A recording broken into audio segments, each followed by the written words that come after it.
So I've conditioned my clay. I've made my Tootsie Rolls. One thing I didn't show you yesterday is if I take, these are bamboo skewers. I'm taking 2 bamboo skewers and I'm gonna put this Tootsie Roll sideways. When I roll this out, what these bamboo skewers will do is it will prevent me from rolling my clay out too thin. So I'm rolling this, and right now I'm just kind of. That's like the dowel sticks that we use. So the dowel sticks, watch, see how as I'm rolling this, my marker cannot get any closer to the mat. So what that's doing is it's creating a perfectly even thickness. Now that's a little bit thicker than I did yesterday, which is sort of what I want for today. So I'm just showing you don't have to do this. I know I've given all of you at least 1 skewer because later we're going to put our beads on here. But if you have something at home that's maybe you have skewers or maybe you have popsicle sticks, or maybe you can take a piece of cardboard, 2 pieces of cardboard. I'm just showing you this for information purposes, not that you need this. You can still roll it out and just try not to go too thin, but it's one way to guarantee that my 2 slabs are the exact same thickness because it's going to be the same diameter or thickness as my dowel here, or my skewer. So I've just rolled these out into even thicknesses, and notice this is a little bit thicker than yesterday. So you don't want to roll it out too thick or too thin, sorry. And again, I'm going to start by cutting 2 straight edges, and always save your scraps. Do not throw these away. We can even mix these up later if we want and do some really cool stuff. I'll show you later. And then I'm also, so I have one side here on the right side, and then I'm just gonna use this butter knife and cut across the top, creating a 90-degree-ish angle. I say ish because I'm not measuring, I'm just kind of approximating. So I have at least one side. Now, because I know this one's a little bit smaller of a piece, I'm gonna put this on top so that I can see the piece sticking out. So I'm aligning the right side and the top where I cut, so that right angle. So I've kind of sandwiched it like this. Now, see how nice that's a little bit thicker. It's a lot easier to see how I'm layering it. Now, what I'm going to do is I am going to cut the other side. So I'm making either a rectangle or a square so that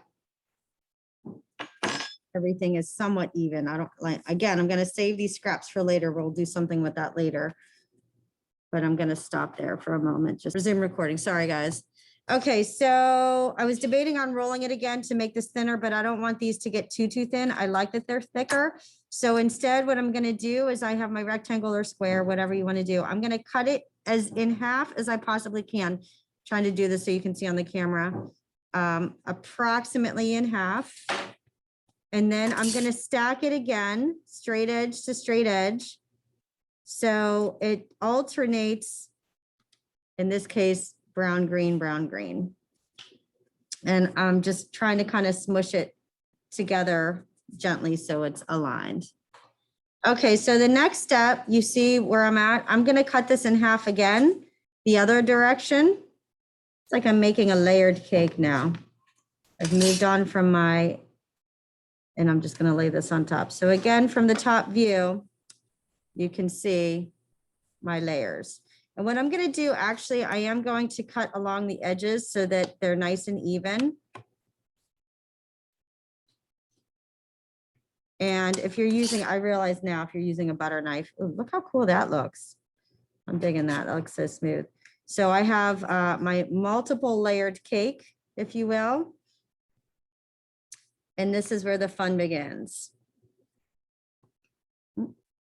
Okay, so now what I'm going to do, and I'm going to show you from the top view, I'm going to try this with my butter knife, and I'm going to sort of slice it. I want the thickness that I slice to be similar to the thickness of this stripe. So I'm approximating, but I'm going to slice it. If I press straight down, then it's definitely going to smush the design.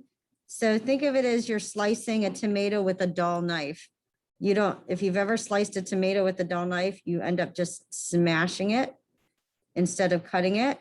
So you want to put very light pressure on your tomato. I'm calling this tomato now. and slice back and forth, and just do your best to try to be as straight as possible. And my last layer that my hands are holding right now are just going to be all squeezed and funky. And I'll show you what I mean. Yeah, this last one was kind of a little funky. I'm just going to save that. That's a fun piece we'll do something with. So I have try to get like 3 or 4 of these slices. And let me peel these apart. Get it to the bottom. Okay, so I'm just going to layer these on top of each other like that, just to show you that I cut them. So now what I want to do, I'm going to take my first slice where my gold is on the right and my green is on the left. Now my next slice, I'm going to rotate it. So now my green is on the right. I'm going to put the green on top of the brown. So I'm alternating. So when I look at it from the side view, I want my green and brown to be on top of each other. And it might be a little bit distorted, but do your best. So again, now my brown is on the right, or green, doesn't matter. Now my next 2 slices, I'm gonna grab this one because it's easier to see. So now my brown is on the left, so I'm gonna put my green on top of that on the left. And again, I'm gonna add just a little bit of pressure and push on the sides a little bit to try to keep this nice and cubed. And I'm just going to keep layering, alternating. So the brown is on top of the green. And I feel like every time I do this, mine's a little bit off, which is okay, because we're still learning. And then my last layer, my brown on top of my green. And this is just because my slices were not perfectly straight. So now it's really going to get all distorted. So when I look at the side view, I get this checker pattern. Woo-hoo! And again, I'm just kind of gently pressing down with my finger, pushing into the sides like that. So if I look at the side view, I'm just going to repeat that. You see green, brown, green, brown. The other side is checkerboard, right? This is what mine looks like. Yours could be a little funky like this too, depending on how well you sliced it. So after I've sort of consolidated this into a little bit of a rectangle cube, I've kind of pinched it a little bit so it's more one piece. What I want to do is I want to make slices of my checkerboard side. So I'm going to lay this on top and I want to make sure that I slice. If this is the checkerboard side, I'm going to slice in that direction, meaning from the top view. Let me zoom in a little bit. I'm going to use my butter knife just so that, because that's what you guys are using. And I'm going to slice back and forth very lightly. I have very little pressure on this. And slice that. So when I slice it, I get a cleaner view. Whoops. Look at that checkerboard. How cool is that? So this is the whole point of this, is to do a checkerboard pattern design. Now, let me just show you the last thing you're going to do. I just did a slice here. This is my thinner slice here. Now I can take these scraps, not these scraps, not the clean ones, but these scraps, and roll it into a small, teeny tiny pea size. And again, I'm just going to roll this very lightly. So this is my core. Now watch, I'm going to take the checkerboard, the slice side, because this one's a little bit wonky. The slice side, lay that on top of my bead and wrap it around my bead. So I get this really cool checkerboard pattern. Now, because it did not cover the entire bead, you can see the back is all funky. I'm going to do another thin slice and wrap that on the back side. And again, I'm not adding a lot of pressure. Try not to distort your design. And this is as thin as I could get it, because the thinner this is, the smaller my bead will be. And now, so here's the side that I already wrapped it. So I'm going to wrap this on the other side, going in a different direction.